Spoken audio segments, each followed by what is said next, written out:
All right, welcome back.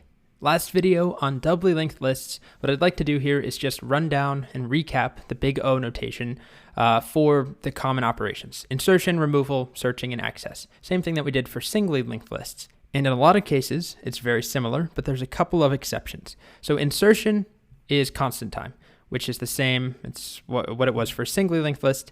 That's really where linked lists excel. Inserting data is very, very easy. It doesn't matter where, it's very easy. It doesn't matter how long the list is, unlike an array.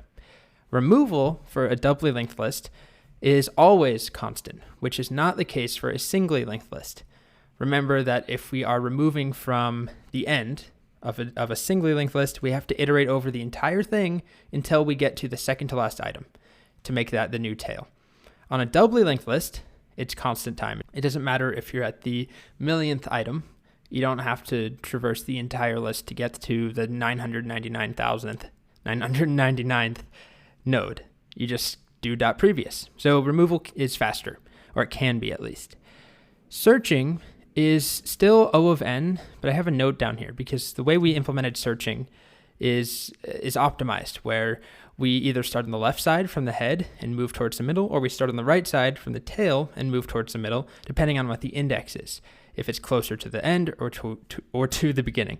But even though that is O of n divided by 2, that still simplifies to O of n.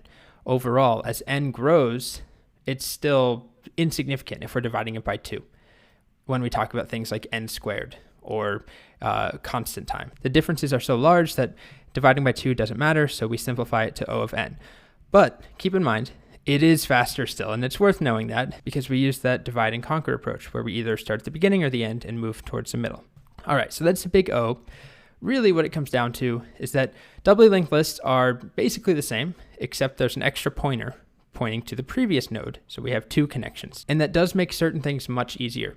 For example, if we didn't talk about this really in this big O video, but if you need to start at the end and work backwards, often if you need to access your data in a reverse manner, let's say that you're representing your browser history. This is actually often done with a doubly linked list because every page that you're on has a next or a previous, actually. Both are set.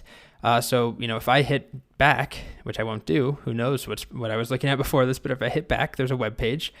And if I was on that web page, I could hit forward or back. That is a doubly linked list. And a doubly linked list allows us to easily move backwards using .previous or forwards using .next. A singly linked list would not work.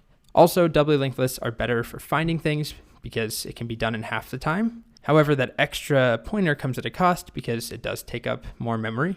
So if that's something you're worried about or you want to keep in mind, even if you don't care, it's just something you should know. If you need to talk about doubly linked lists, if it comes up in an interview, that's really the key distinction. So doubly linked lists can be much better in certain ways, and they're certainly easier to navigate, but it comes at a cost of more memory. All right, so I said this at the last video of the last section, the most recent recap for singly linked lists. This is very heavy stuff. There's a lot here. It's a lot to digest. It's also not the most captivating content potentially for a lot of people. In my experience teaching this in person, some students loved the problem-solving aspects. They didn't care that it wasn't really building any sort of final product. We're not making a game or an app or a website. Some people loved that or didn't care. Other people, though, had a really hard time staying motivated. So I said this in the last video, in the last section, do whatever makes you happy. If you're going to come back to the next section, I wouldn't just add these all together and try and do some power session, cram all of this into a night or two. I would spread this out. It's a lot. Go pet a dog or a cat or a llama or get a foot rub if you can do that. Make some coffee. Do whatever you need to do. All right, that is doubly linked lists. We're done with singly linked lists and double, which means we are done with linked lists. Hopefully by now you feel pretty comfortable with, at the very least, explaining what they are and how they compare to each other and also to arrays.